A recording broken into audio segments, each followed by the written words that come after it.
Assalamualaikum warahmatullahi wabarakatuh. Di video kali ini admin kembali berbagi informasi buat rekan-rekan semua terkait penyelesaian tenaga honorer.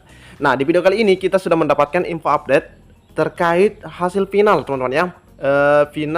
Draft final terkait RPP ya, terkait RPP manajemen ASN. Nah, teman-teman ya, di video sebelumnya admin juga sudah membagikan informasi adanya tanda-tanda bahwa akan segera dibuka seleksi CASN tahun 2024 ini. Oke, jika ada suara-suara berisik, abaikan saja rekan-rekan ya. Tanpa berlama-lama kita lanjut saja ke info intinya. Oke, nah kita mendapatkan informasinya langsung dari website resmi Mempan teman-teman ya. Kita bisa lihat di bagian arsip berita ini. Oke, kita lihat. Nah, ini rapat finalisasi drafting RPP manajemen ASN. Jadi ini Mempan RB bersama dengan instansi terkait ya melakukan rapat finalisasi teman-teman ya. Rapat finalisasi terkait RPP manajemen aparatur sipil negara. Jadi tidak salah jika di Kementerian Kesehatan sudah memberikan sinyal-sinyal pelaksanaan seleksi CASN-nya. Oke, kita lihat ini adalah foto dokumentasi pada saat suasana rapat teman-teman ya. Oke, kita bisa lihat selengkapnya. Kita lihat selengkapnya. Oke, kita scroll. Nah, ini dia. Oke, teman-teman ya. Oke, sayang ya kita tidak bisa membaca dengan jelas yang ada di sini, tapi kita coba buka.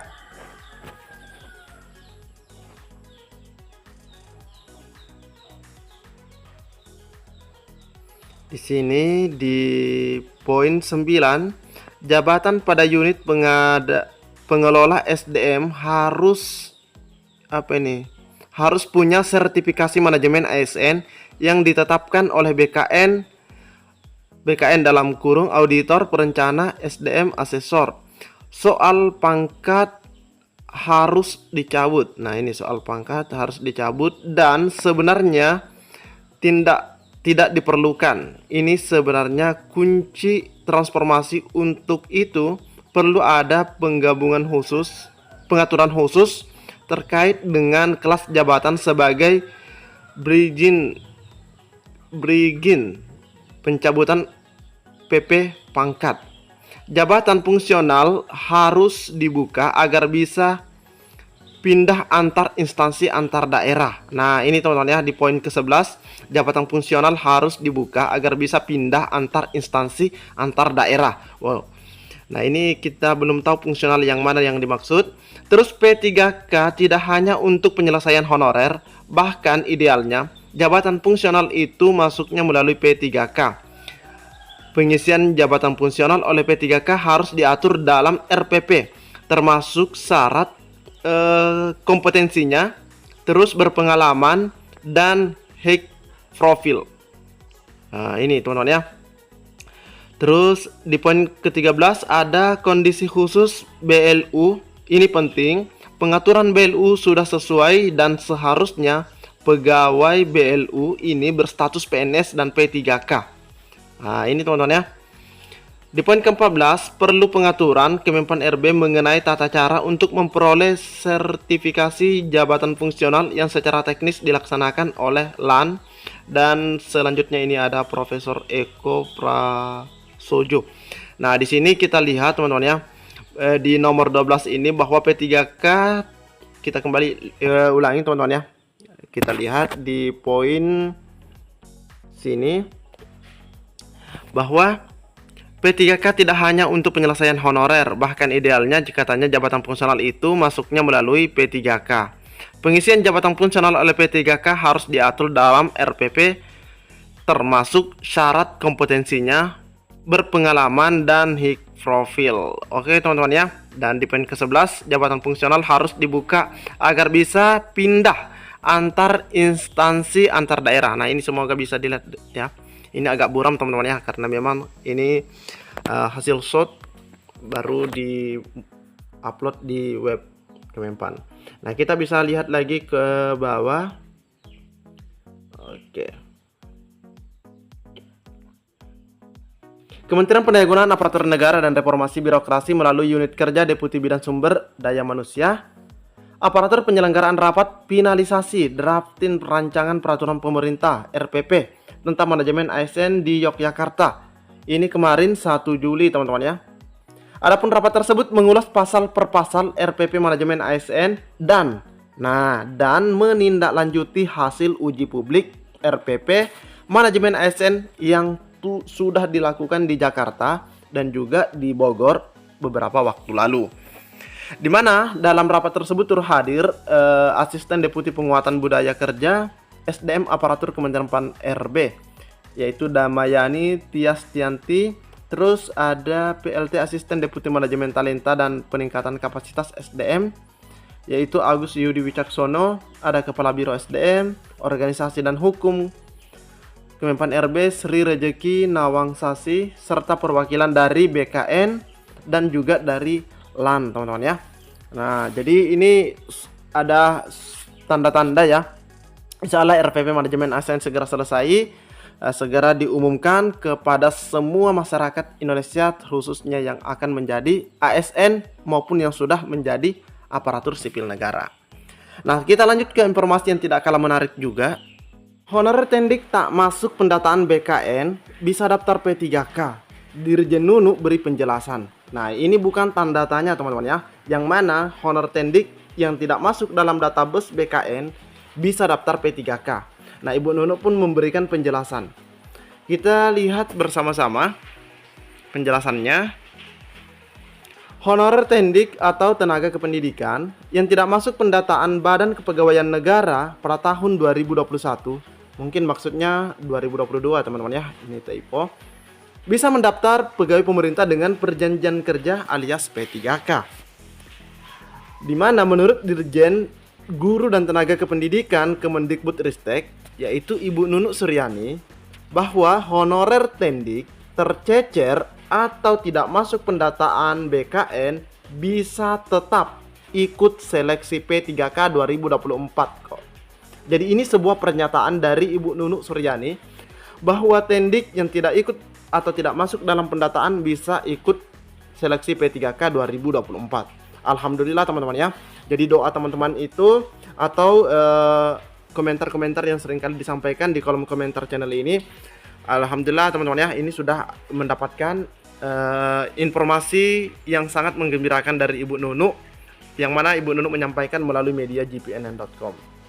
Nah, di sini kita bisa lihat bahwa dia menjelaskan honorer Tendik tercecer ini akan menggunakan data pokok pendidikan alias Dapodik.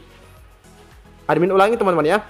Admin ulangi, dia menjelaskan honorer Tendik tercecer ini akan menggunakan Dapodik. Nah, jadi ini menggunakan Dapodik sebab Dapodik juga bisa menjadi database. Nah, ini memang benar karena di Dapodik juga itu ada data-data para honorer itu, termasuk Tendik ini teman-teman ya, operator sekolah ini dan segala macam. Mengenai kuota P3K 2024 untuk Tendik, Dirjen Nunu mengungkapkan ada 82.000. Nah, luar biasa Tendik ini teman-teman ya, diperhatikannya pada tahun 2024 ini, karena meskipun mereka tidak terdaftar dalam database, mereka tetap bisa ikut. Terus mereka mendapatkan alokasi formasi sebanyak 82.000. Ini jumlah yang lumayan banyak teman-teman ya, meskipun jumlah Tendik se-Indonesia masih terbilang banyak juga.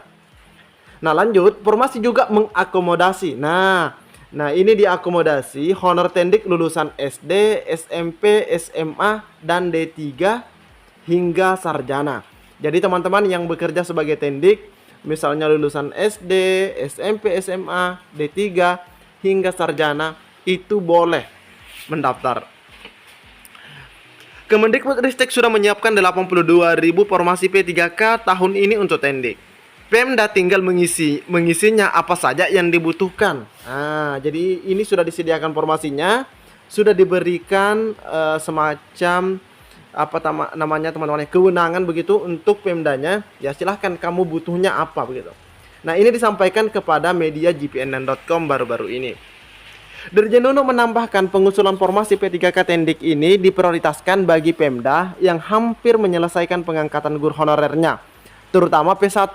Jadi Kalau misalnya di daerah teman-teman P1-nya itu sudah sedikit atau bahkan mungkin sudah habis, nah besar kemungkinan di sana akan muncul formasi tendik. Nah, karena arah kebijakannya pada tahun ini sama dengan sebelumnya, P1 itu tetap menjadi prioritas. Terus ada K2 dan pendidik di sekolah negeri dengan masa pengabdian minimal 3 tahun yang kita biasa kenal dengan istilah P3 ya pada tahun sebelumnya. Sekjen DPP Forum Honorer Non Kategori 2 Tenaga Kependidikan, Herlamban Susanto mengatakan masih banyak rekannya yang tercecer. Mereka tidak masuk pendataan BKN. Hal ini sangat meresahkan honor tendik khususnya penjaga sekolah. Nah ini ya, penjaga sekolah.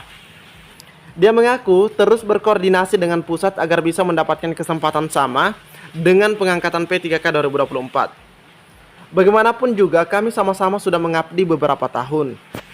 Dia menceritakan saat pendataan BKN pada tahun 2022, banyak honorer non K2 tendik khususnya tidak dapat masuk dalam pertengahan pendataan karena ada beberapa formasi jabatan yang dihilangkan teman-teman ya. Nah, sehingga tendik tersebut tidak bisa daftar pada waktu itu.